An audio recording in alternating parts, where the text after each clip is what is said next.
Hi there, my name is Ron Rogers, and this presentation is titled, Did you make the right choice in the airline you worked for?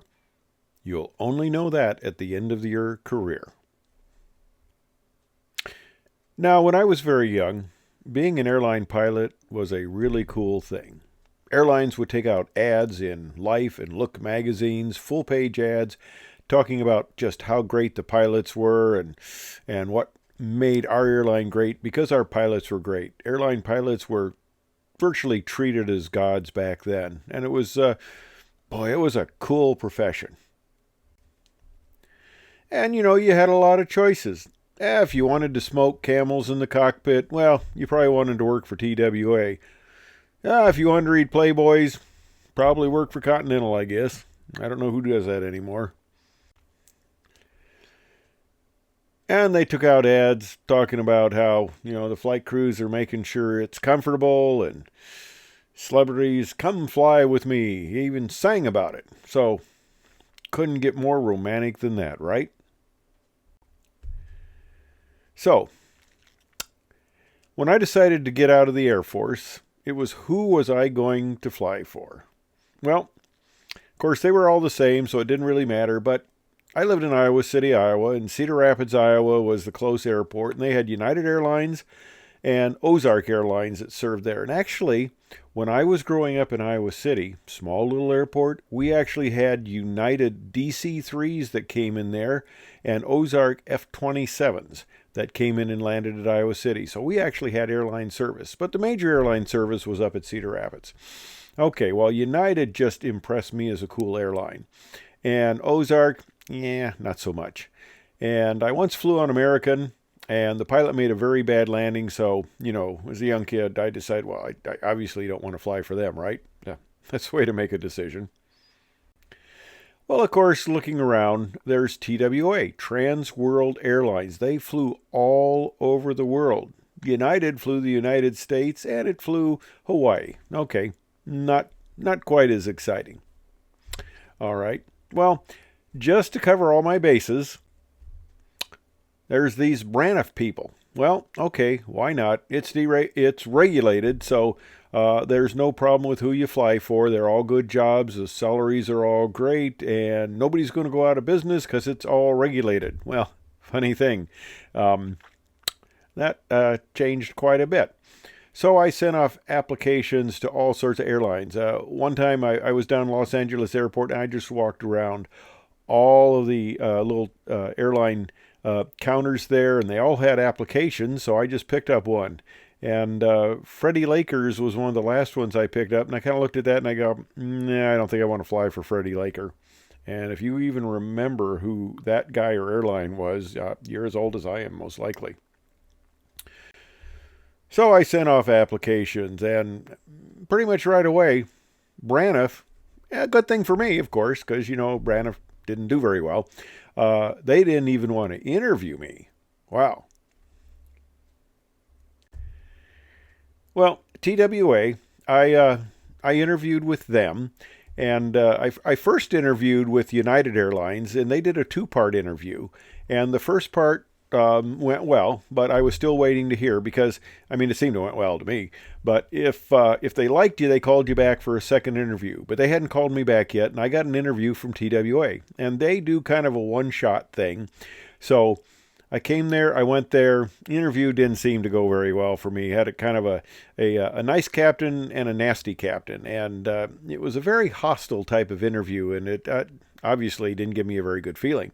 And there I got my first airline rejection letter from an interview. Braniff rejected me without even talking to me, but at least TWA had talked to me, and they said, no, we don't like you. So, I was mad. I was out running around the area there at Edwards where I lived, the housing area, running and just going, I was so mad. And, well, United called me back. I had the second interview with United, and a short time later they said, hey, we'd like to hire you. So that was good. It's interesting that there's no date on the letter. I pulled this out of my file, and there's no date. It's just, hey, we'd like you to come and work for us.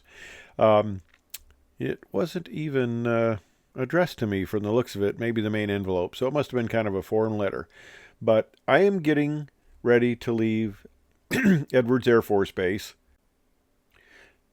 And I am getting ready to leave base. I mean, this is my last day. We are walking out the door, essentially, to leave. And I get my last bit of mail through the mail slot.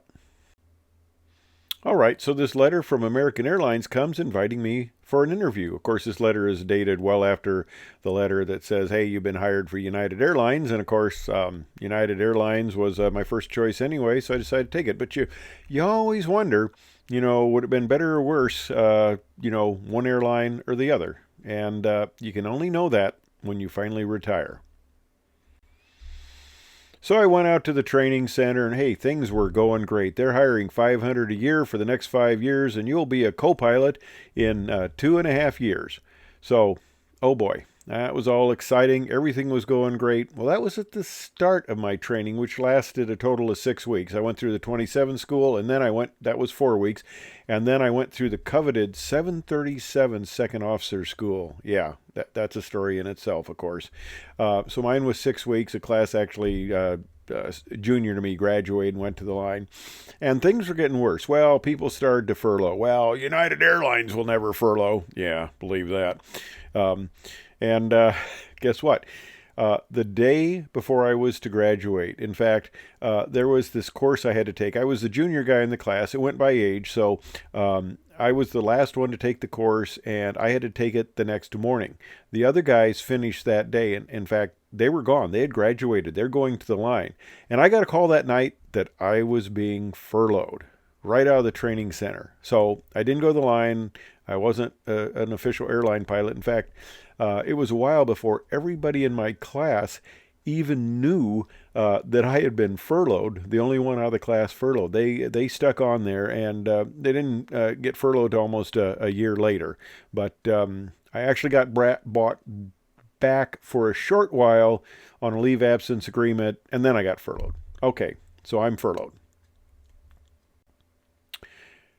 Well, I go to work for Cessna, and they developed that new logo while I was working for them, and all the people in marketing, they were extremely excited about this new logo, and all the rest of us are going, yeah, whatever.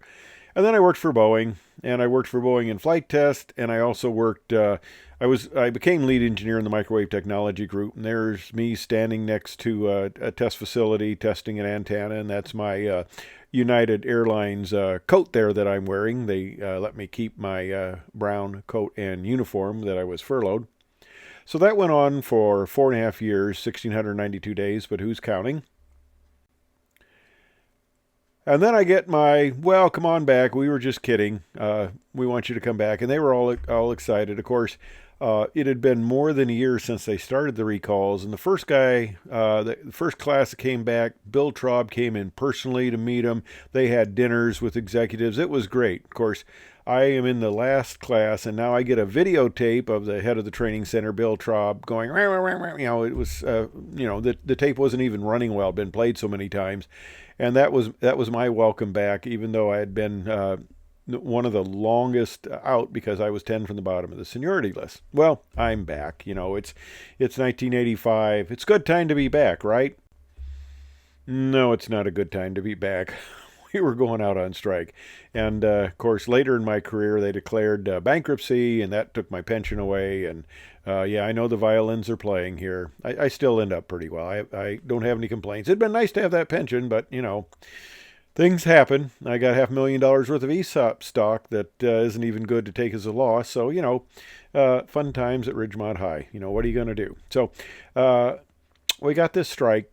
And the strike went 29 days. It ended. Didn't cross the picket line, of course.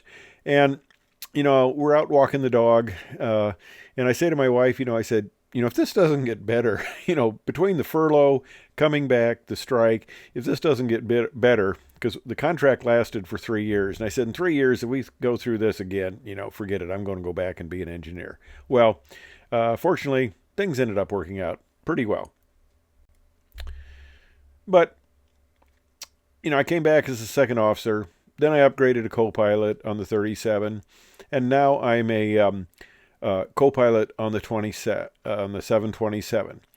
Now, being hired for American, things went pretty well for those guys. They had a big backlog, and these guys were really advancing rapidly in their career. And I'm kind of stagnating in the first few years, and these guys are moving up rapidly.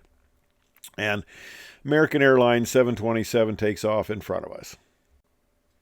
All right, so now I take off, and I'm in the right seat as a co-pilot, and it's the captain's leg. He's flying, and the controller calls us American such and such. Oh, I'm sorry, United. And I key the mic and I say, "You're sorry. If this was American, I'd be the captain," which would have been true because guys hired at the same time I was at American now had captain seniority, and I'm the co-pilot. But hey, I got 25 years as captain, which is more than any one person deserves. A lot of the people at the time, they'd said as engineer for like 17 years. A lot of these guys, they spent less than a decade as captain. Some guys, same amount of time at the airline as me, and they had like 8 years as captain as opposed to my 25. So in that respect, you can cry about the pension, everything else, but I think I did pretty darn well, and I don't have any regrets. So here I am on my last flight. That's my son there on the left next to me. He's now a 777 pilot. He's enjoyed being extremely senior, but he's going to go from the right seat of the 777 to the left seat. He was a 37 captain for a while, and that was fun. But he likes the international stuff, especially since his son currently is going to electrical engineering school in Aachen, Germany.